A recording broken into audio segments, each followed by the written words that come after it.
even like cinnamon. You get lentils, you get different vegetables, meats, dates, tea, dried lemons, and not forgetting rice.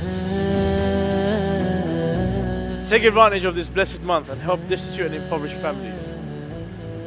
You can pay via bank transfer, PayPal, or visit us at www.imamhusseincharity.com. Give the gift of a healthy meal to a family in need by donating to our Food Basket campaign.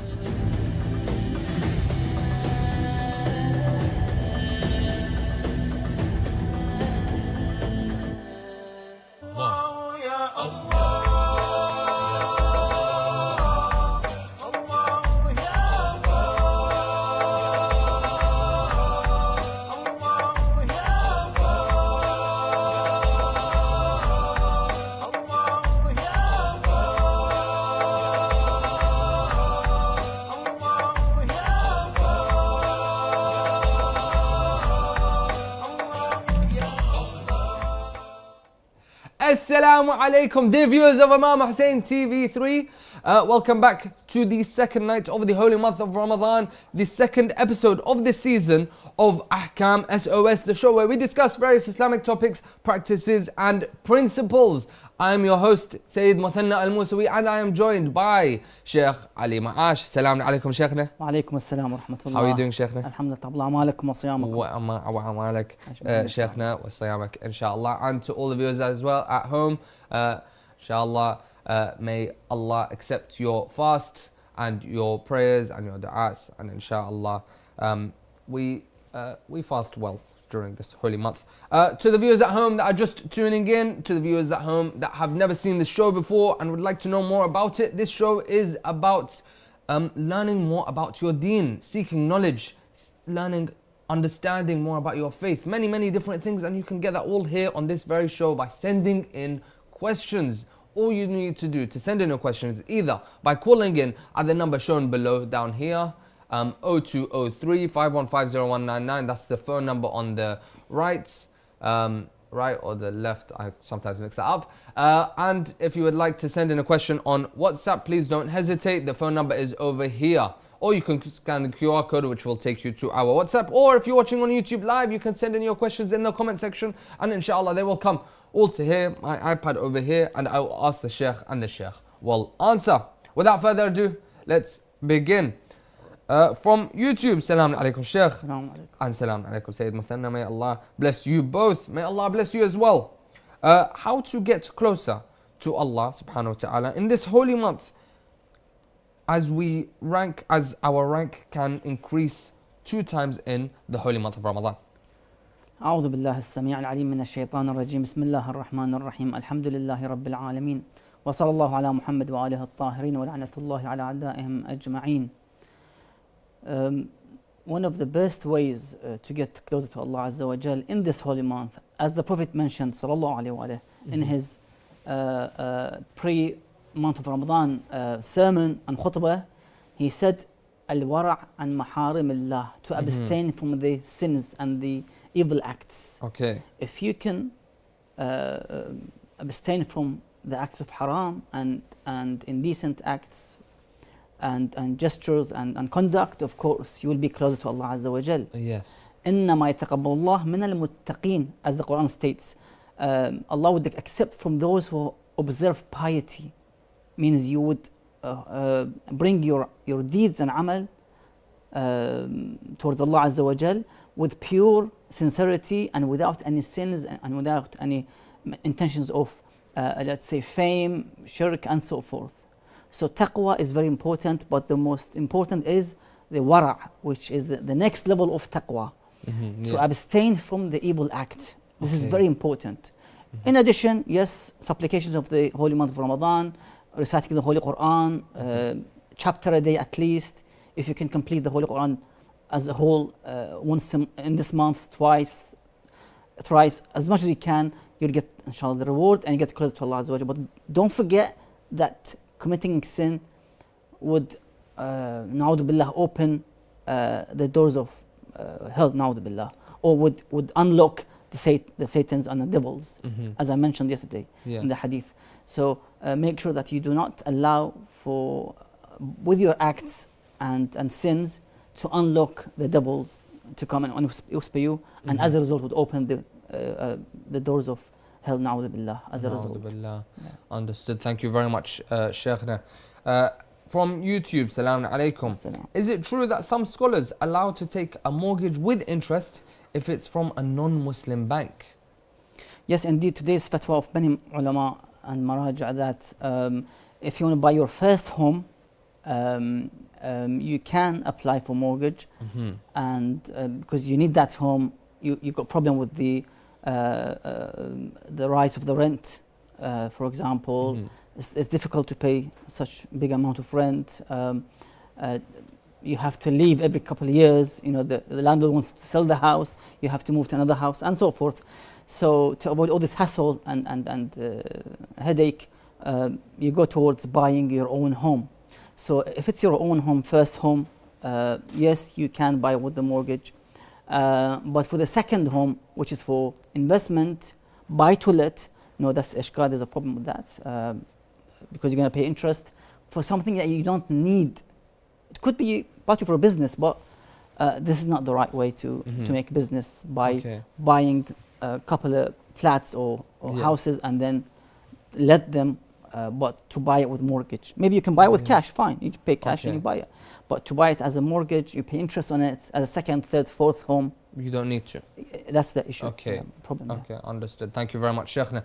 And from WhatsApp, can you pray Salat al-Maghrib without the Adhan being fully completed? Such as the Adhan is still going on and someone is reciting the Adhan, and then you pray the Salat. We would recommend, some ulama with that, wait until the Adhan is fully recited, then start your Salah. But anyhow, if you're sure that the Maghrib time has approached, Shar'i Maghrib, you can straight away pray or eat your iftar, the futur. That's fine. Okay, understood. Thank you very much, Sheikhna. And to the viewers that are just tuning in, we are roughly 5 to 10 minutes into the episode. I do hope that you send in your questions. This is the month of learning, the month of understanding. Of course, the whole year is for learning and understanding, but this month specifically is for getting closer to our deen, learning more, understanding more about our faith. So do send in your questions, any gaps in knowledge that you may have, any stuff that you would like to understand more on, or reaffirm, maybe you've forgotten it, maybe you're not sure of, send them in and the Sheikh here will answer your questions. To send in your questions, either you can call in at the number shown below over here, or you can send in your questions either via WhatsApp on the number over here, or on the YouTube comment section, and over there they will all reach my iPad and I will ask the Sheikh and the Sheikh will answer. Sheikhna, from YouTube,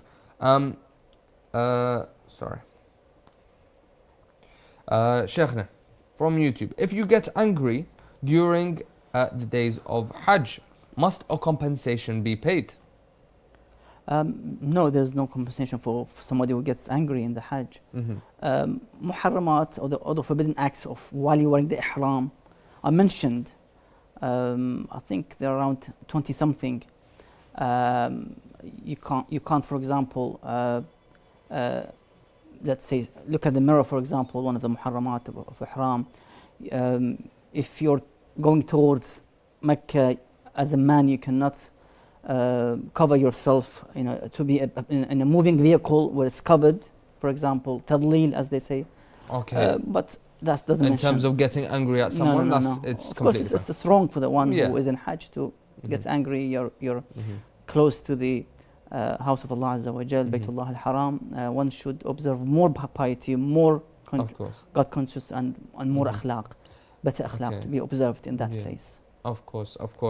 Understood. What about isn't it in Hajj you're supposed to forgive everyone that you have around, that you've maybe done wrong, has done wrong to you, or for example, or if you've or they forgive you before Hajj, doesn't that also have to happen? Well, I think the issue is about when you're in Hajj and you have people with you, especially if you, let's say, part of the staff who work Sometimes it happens, you know, some disputes, quarrels Yeah. with the people. It happens, you know, it's Yeah. something we've seen it for the times I've been to Hajj. It happens, but one should have self-control. Okay. That's important. Understood. Understood. Thank you very much, Sheikhna. And from YouTube, if several people fulfill the conditions to lead prayer in congregation, how do we choose the one that should lead it? Well, if he is adil, just, then you can rely on him and pray behind him. Because the condition is to establish the adala and the justice of that person. If you establish that, you can pray behind him. No, but the question is, there are several people that they've established is adil and knows knows. So from these couple of people, who would lead the prayer? The ulama mentioned in the books of the fiqh that the one who has, I think, more piety or knowledge or something, they mention, you know, adalahum or atqahum. Something is mentioned in the books of the fiqh that choose somebody who has more piety, for example, more taqwa, and such like. And such like. Okay, understood. Thank you very much, Sheikhna. And to the viewers at home, do send in your questions. Do not be shy. Do not hesitate to send in your questions or to even call in. I'm sure some of you, we're not perfect in our knowledge, of course. None of us are, none of us ever will be. So for us to get to at least learn more, to get to that next step further in our deen, in our knowledge, in our understanding, do send in your questions to learn more. This show is specifically for you guys at home to send in your questions and understand more about your faith. So do send in your questions. You can do that either by calling with the number shown below over here, or by sending your questions on WhatsApp with the number over here, or in the YouTube comment section, and inshallah I will ask the Sheikh on your behalf and the Sheikh will answer. Sheikhna from YouTube, what do I say after the 2 rak'ah salat in daily salat? For example, Alhamdulillah, Subhanallah, La ilaha illallah. How do I say it correctly? I mean, is it after finishing the salah or within the salah? It depends where you want to say this tasbihah. If it's after the salah, I believe it's what do I say after the 2 rak'ahs in the daily salat? So I think they're talking about the third or the fourth, مثلا. I think about that. Yeah, we have tasbihat arba'a, subhanallah, walhamdulillah, Yeah. wa la ilaha illallah, wallahu akbar. You say it 3 times in each rak'ah. If it's Yeah. maghrib, just the third rak'ah, isha, third and fourth, you repeat Okay. that 3 times. Yeah. That's Okay. the dhikr. That's the correct. Okay. Thank you very much, Sheikhna. I hope that does answer your question. If you meant another part of the salat or maybe after the actual salat, do send in your question again, and inshallah we can clarify it for you. From WhatsApp, please could you help? I'm a lady married to a Sunni man. I have 1 child from my previous marriage and I have 2 more children from this man. We have decided in the house as to which prayer timings we should follow. How do we decide? Well, you have to follow the fiqh of Ahlul Bayt alayhim as-salam. Of course. Fiqh al-Sadiq wal-Baqir alayhim as-salam, where they stated that one should open his fast in the Maghrib Shari'i time and not in the sunset. So about 15-20 minutes after the sunset, you're allowed to open your fast and pray as well, and not before that. So it has to be Maghrib Shari'i time. According to the Holy Quran, وَأَتِمُّ الصِّيَامَ إِلَى اللَّيْلِ, that make sure that the fast is accomplished by the night time, as I said again, not by the sunset. Otherwise Allah would have mentioned وَأَتِمُّ الصِّيَامَ إِلَى الْغُرُوبِ إلى المغرب غروب مثلا, for example, sunset. Okay. So one should wait after the sunset about 15-20 minutes and then they can open their fast and pray as well. Okay, understood. Thank you very much, Sheikhna. And from YouTube, I have had a jinn problem for over a year and also jinn possession. I tried to reach someone for help. I messaged in this platform as well, but it was of no use until I came across Hirz Abu Dujana. You see, in terms of, this is a difficult subject with regards to those who have such issues. Initially, we don't have such possession of the jinn inside the human's body. Okay. There's no such. Yes, there's a whispering of the jinn. Yes. Mess of shaitan. There's some kind of maybe a spiritual touch or in somehow mess of the shaitan, but not. He's not allowed to take control over our minds and aql and intellect. And this, number one, requires that you go back to the medical experts, psychiatric, for example, to see if there's any mental issues. Number two is to see experts in this field. There are ulama, they would write ruq'a, dua, ta'weez, and so forth. They can help you, inshallah. And of course, don't go to those who try to make money out of this and as a business. There are brothers who would do it for the cause of Allah Azza wa Jal. So find those who are, the correct people of piety and taqwa, Yes. who would write you the correct ta'weez and dua and so forth. Of course. Thank you very much, Sheikhna. And from YouTube, is it true that on the night of Isra, Nabi Muhammad sallallahu alayhi wa alayhi was given a high number of rak'ahs and had to go back and forth to Nabi Musa alayhi salam and Allah subhanahu wa ta'ala, so the number gets reduced? Yes, this is mentioned. Yes, it's mentioned in the narrations. Yes, we have this. Yes. Okay. Thank you very much, Sheikhna. And from YouTube, I live in a city where there is no Shi'i markaz and the Shi'i Adhan apps are not very accurate. Should I follow the closest city I know that has the correct times but had time for shak during the salah? I've just said that if you have a sunset, you can easily give at least maybe 20 or even 25 minutes after the sunset, and you can open your fast and pray after the sunset of 20-25 minutes. It depends where you live. Sometimes in the north it could be more than that. But if you have a sunset, then you can rely on the sunset, which is accurate for each country, and then you can open your fast 20 minutes onwards as a ihtiyat precaution. Of course. Thank you very much, Sheikhna. I believe we have a phone call. Assalamu alaikum. Assalamu rahmatullah. How are you saying? Alhamdulillah, how are you? Shahr Ramadan Mubarak to you. And to you too and your family. Alhamdulillah, thank you very much. I believe you have a question for the Sheikh. Yes, my question for the Sheikh is, how would one go about doing research into which marja' to follow? Okay, great question. Sheikhna, so the dear brother asks, how would one go about doing research into which marja' to follow? Well, the best way is to go and ask the experts in this field. There are ulama. You have your own local mosque, for example. You can ask the one who you trust. You can go back and ask them about this issue to see who is, let's say, more a'lam or knowledgeable with this regard.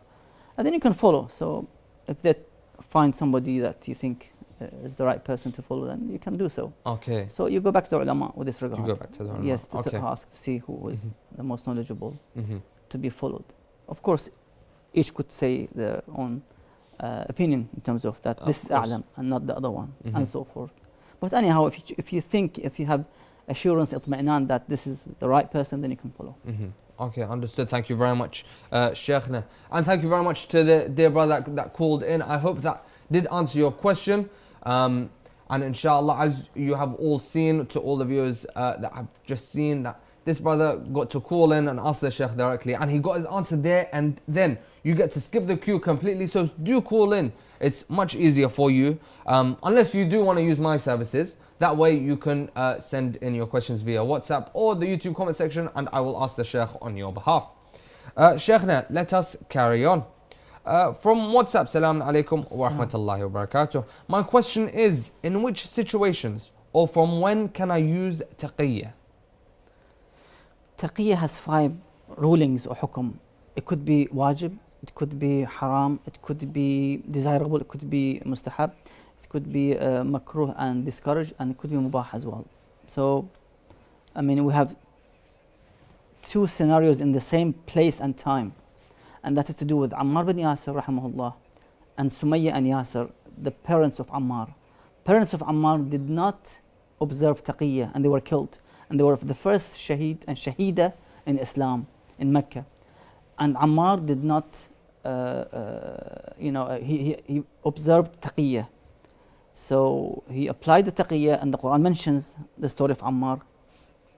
وَقَلْبُهُ مُطْمَئِنٌ بِالْإِيمَانِ, that although he mentioned something about, praising the mushrikeen's gods and so forth, but eventually he was with full iman and yaqeen, and the Prophet said that Ammar is filled with iman and piety. Yes, it depends. It's something optional for the one. As I've said, it could be wajib, it could be haram. It depends what you have to do. You know, sometimes for the alim, if he conceals the truth and he doesn't say it, would be haram on him. Yeah. That you have to say the truth. What happened, for example. You know, we have some people who would try to conceal the truth. That you ask him who killed Fatima al-Zahra, he would keep quiet, and yeah, we respect the Sahaba. You know, they try to play with these games. So we have these individuals within the Shia world that they try to, with the title of unity, try to conceal the truth. The Mazlumi of Ahl-Bayt alayhim salam, to attract some of the countries where you know they follow other sects and so forth. So such taqiyya would not be allowed, because you're actually concealing the truth, and this would cause a huge deviation within the Shia youth and nation as a result. Or even praising, you know, some of them would you know, praise their leaders, you know, their khulafa, sadly, openly on a non-Shia TV. So that would drag thousands of Shia youth towards you know, ignoring and negating tabarra. That there's no tabarra, that's it. You know, because this alim, you know, he praised them, and there's no, you know, how can I say, loophole or justification for taqiyya in this time, unless one is in a condition where yes, there's a danger on the life of the mu'mineen. It depends, as I've said. It's a 5 shari'i rulings and bases that one should be aware of. Okay, understood. Thank you very much, Sheikhna. Thank you very much. And from WhatsApp, Assalamu alaikum. I have a little question, please. I'm a student in France and I work on weekends alongside my studies. On Saturdays, since I work all day, how should I make up for my Dhuhr and Asr prayers? And should I pray them on the same day along with Maghrib and Asha? Well, it is obligatory of the mukallaf to pray within the time given. So you have between the noon Adhan al-Dhuhr time till the sunset. Could be 6 hours, could be I don't know, 8 hours. It depends, you know, winter or summer. So you must pray your Dhuhr and Asr within this time. Noon time, Zawal or Adhan al-Dhuhr, and sunset. You must pray it. You're not allowed to delay it after the sunset. It's a sin. Okay. So yes, you have to pray it. You must pray within the time given. Yeah. Or even the morning prayers, Fajr prayers. From Fajr time till sunrise. You have this time, an hour and a half, 2 hours. You make sure that you pray within this time limit given, and not to leave it until the sunrise. You can pray at work, that's fine. Okay. You find a corner, ask your manager to give you, you know, it's only 8 minutes for Dhuhr and Asr. 1 minute each rak'ah, quick salah, that's it. Because they give usually breaks for cigarettes, I don't know, for coffee, for tea. So this is part of it. You can just say, I want my break, tea break. I just want to pray, that's it. Okay. That works. Okay, understood, Inshallah khair. Thank you very much, Sheikhna. To the viewers at home, we have roughly 10 minutes left of the episode. It is cut short, unfortunately, this episode, as there is a live show after this for the Imam Hussein charity. So do make sure that you stay tuned for that after this episode, and you do donate and support as much as you can. But for the time being, do send in your questions here. Don't delay it, don't be late, otherwise you'll have to wait till tomorrow's episode. Sheikhna from WhatsApp, Assalamu alaikum. Sheikh, will Allah be seen by the people of Al-Jannah on the day of judgment? And if no, why, please? The problem is that some Muslim sects inherited the beliefs of the pagans, the beliefs of the Ahlul Kitab and other religions, embodying Allah Azza wa Jal. Because the problem is, some of the people in the time of Prophet ﷺ and afterwards, they had connections with some of the Ahlul Kitab. Imagine a man called Ka'b al-Ahbar, who was a Jewish. They brought him into the mosque of Rasulullah and talking about the Torah and so forth. This is sadly manipulated and changed lots of the realities in Tawheed, in Nubuwwah, in everything. That's why we see lots of sects within the Muslim nation. And in time of the Ma'mun al-Abbasi, he brought books from Greece, philosophers, and translated to Arabic. So again, lots of beliefs were inserted into the Islamic literature, sadly. That's why we see that some Muslims, sects believe that Allah can be seen, but we don't know how. When you ask him, he will be seen, but we don't know how he will be seen. What suits Allah Azza wa Jal? He has a hand, but we don't know how exactly is the hand. What suits Allah? They try to use this loophole to run away from the truth and the reality that the Quran says, لَيْسَ كَمِثْلِهِ شَيْءٍ. Nothing is like Allah Azza wa Jal. Because you have a creator and a creation. Nothing can be compared with the creator. Allah created things. Allah created this timeline since the creation. For Allah Azza wa Jal, He has no time, no place, no limit, no gaps. So sadly, some Muslim sects, non-Shia sects, as I've said, because they neglected and negated and rejected Ahlul Bayt's fiqh and aqidah, they ended up with these such falsehood beliefs that Allah can be seen on the Day of Judgment. وَجَاءَ رَبُّكَ, Allah will come with the malaika. I don't know. He would put his leg inside the hellfire. Read this in the Sahih. You'll find these narrations a lot, which are of course not from Islam at all, sadly. Okay, thank you very much, Sheikhna. Understood. And from YouTube, what's the ruling of fasting for people who have disease like epilepsy fits, who take medicine daily? Can they skip on fasting? If they can change the timing for the medication at night, then they have to fast. And just change the timing. So if it's, let's say, twice a day, one in the morning, one in the night, they can, for example, take the medication straight after iftar, and then the next medication just before the dawn, before the Fajr Adhan.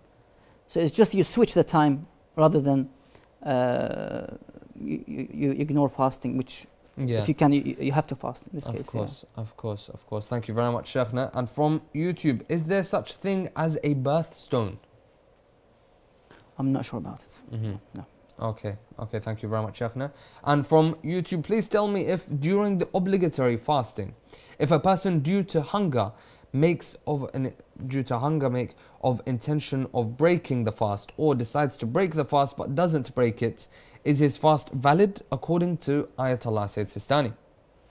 You see, fasting is the intention of abstaining from eating and drinking and other mufattirat from dawn to Maghrib Shar'i time. If one in the middle decides to break his fast and let's say commit a sin with this regard by intentionally eating or drinking, this intention would of course break the fast. Imagine somebody makes the intention that I'm gonna go and drink a cup of water, but after a few minutes or even seconds he let's say regret it, so he's I'm not going to do it, astaghfirullah, it's too late. You made this intention that you're going to break the fast, khalas, you have to make it up later, basically after the holy month of Ramadan. Okay, understood. Thank you very much, Sheikhna. And we have a couple of questions remaining. Apologies to anyone at home that we don't have the time. We apologize, and inshallah send in your questions tomorrow, and inshallah they will be answered. But for now, Sheikhna, if we can just go quickly through these questions. From YouTube, is it permissible to pray in a public room in front of a non-mahram woman, or two or three, if one is compelled to do so? If she doesn't pray, then that's fine. In terms of salat, let's say she's in the front or next to you. She's non-mahram woman. If the place is not a seclusion, locked place, again. So it depends what the situation is. Okay, understood. Thank you, Sheikhna. And from WhatsApp, should I pray in school even if the school does not allow it? You see, the salah is wajib in anyhow. So one should pray it in anyhow to avoid the qada. Otherwise, you have to change your school. You know, if they don't allow it, then you have to change your school. You have no choice. Okay, understood. Thank you very much, Sheikhna. And from YouTube, Salam Alaikum. Salam. If during the act of doing ghusl, one of the situation occurs that would break wudu, such as passing wind or a cut that bleeds, would the ghusl be void and we have to restart, or do we just continue? No, just carry on, continue with the ghusl, and then you have, for the salah you have to do wudu. Okay. Yeah, so the ghusl is correct. The but ghusl is correct. For the wudu you have to have wudu. Yeah. Understood, understood. Thank you very The much, wajib, Sheikhna. yeah. And from YouTube, Salam Alaikum, Sheikh. Salam. In our school, we sit with girls and boys. And what can I do when I sit with a girl in my class? What do I do? We concentrate on your study. Just concentrate. You don't on have to study. get involved with their chats and Of jokes course. and no. Of course. We've yeah. experienced the same thing. We went to college, university, but we never had any kind of interaction in this way that, you know, chit chat and laugh and break jokes. And no, you have to be sensible, concentrate on your study. Yeah. Only get involved when there's a need as a group, let's say case study or assignment. That's fine, to the limit of professional case. Otherwise, just stay away and do your work. Yeah. Okay, understood. Thank you very much, Sheikhna. And from YouTube, is it haram to eat food while we are in the toilet at the same time? It's better not to do so. Yes, it's one should avoid it. Of course, It's of better, course. Yeah, thank you very much, Sheikhna. And from YouTube, what's a good book for learning Arabic? Lots of Arabic teaching. I mean, now you can go to the YouTube and there are courses online. I think you have to pay for it or something, I'm not sure. But for the Arabic books, lots of Arabic books available. I mean, we started with Nahw al-Wadih. If you type this book, it's in Arabic. And Nahw al-Wadih. This is just an induction towards the Arabic. It's a beautiful book. They teach it, I think, in Arabic, in the Gulf countries, in their secondary or I think primary schools. They teach it. So that's a good start for the one who wants to learn. Okay. That's what they taught us in Hausa first year. So yeah. What's the book? Nahw al-Wadih. Nahw al-Wadih. Okay. Thank you very much, Sheikhna. And from YouTube, if a person purposely went into a state of janaba, knowing the fact that he or she will not have enough time to do ghusl, in that case, what are the consequences? If there's no time for ghusl, I believe they're referring to the time before Fajr. Yes. Yeah, they have to do tayammum, which is a substitute for wudu. So tayammum.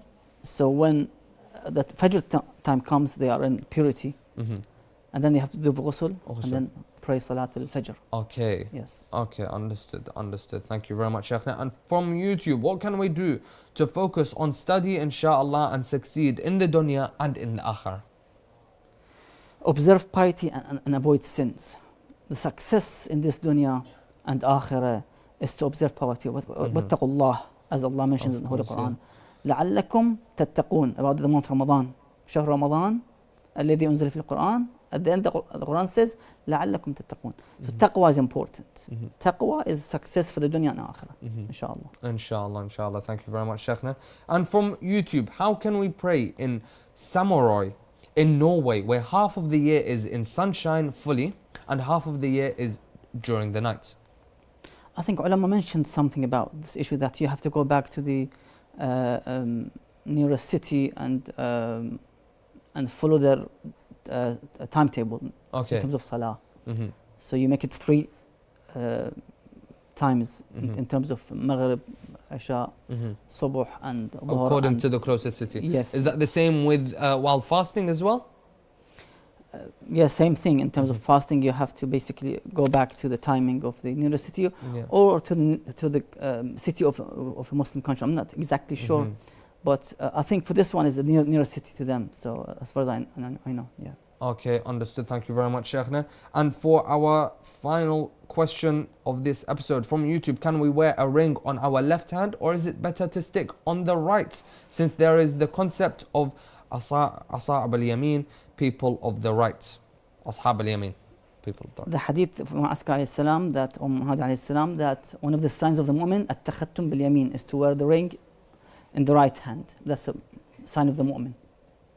Okay, understood. Thank you very much, Sheikhna. And this is another question from WhatsApp. Can I get a nose job, and can a man do the operation? Again, if it's some kind of beauty for the woman and it's visible. For those who follow Ayatollah Sistani, he's got an issue with it, that it could be a zina, and the Quran says, وَلَا يُبْدِينَ زِينَتَهُنَّ, do not show your beauty. She has to cover it. But otherwise, as a job can be done, but if it's a beauty, then that's an issue in terms of showing this beauty in public.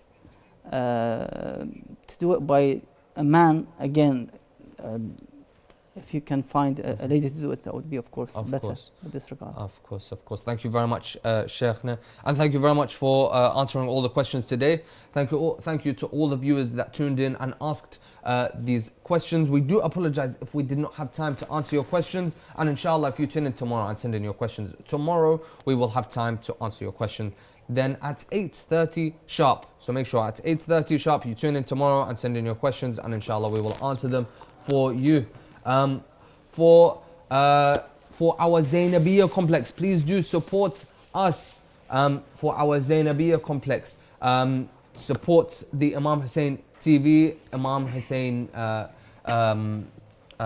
TV channel. Donate today, donate tomorrow, whenever you can, and inshallah we will be at your service. Be a part of the mission that is Imam Hussein TV 3, and inshallah we see you tomorrow. Make sure to also tune in live for the next live show, which is right after us, Imam Hussein Charity, for their campaigns during the holy month of Ramadan. Donate to their various campaigns and projects, and may we all be blessed in this holy month. Wa alaykum assalam wa salamu alaykum wa rahmatullahi wa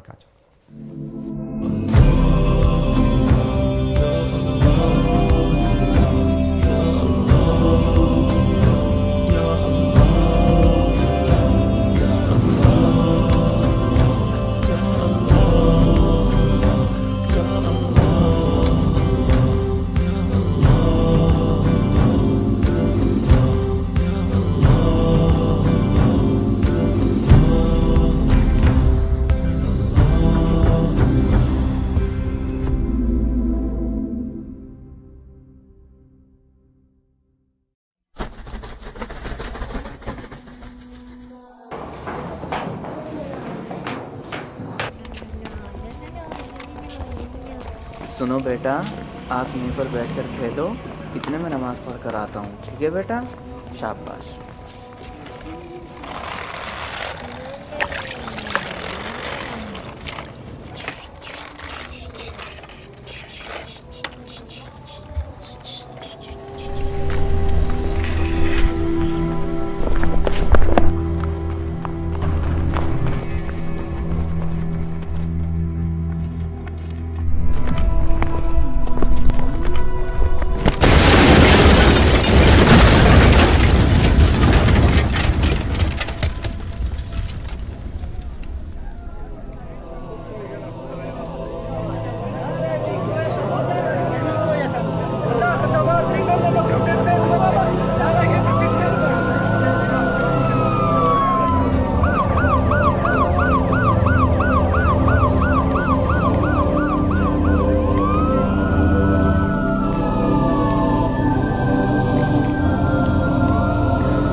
अस्सलामुअलैकुम बेटा, ठीक हो बेटा?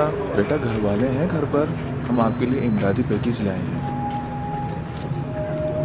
आबाद रहो बेटा।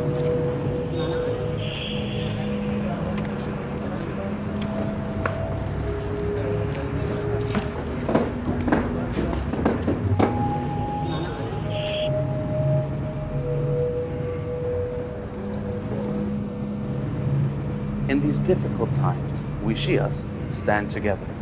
With your support, Imam Hussein Charity delivers aid to these families in need.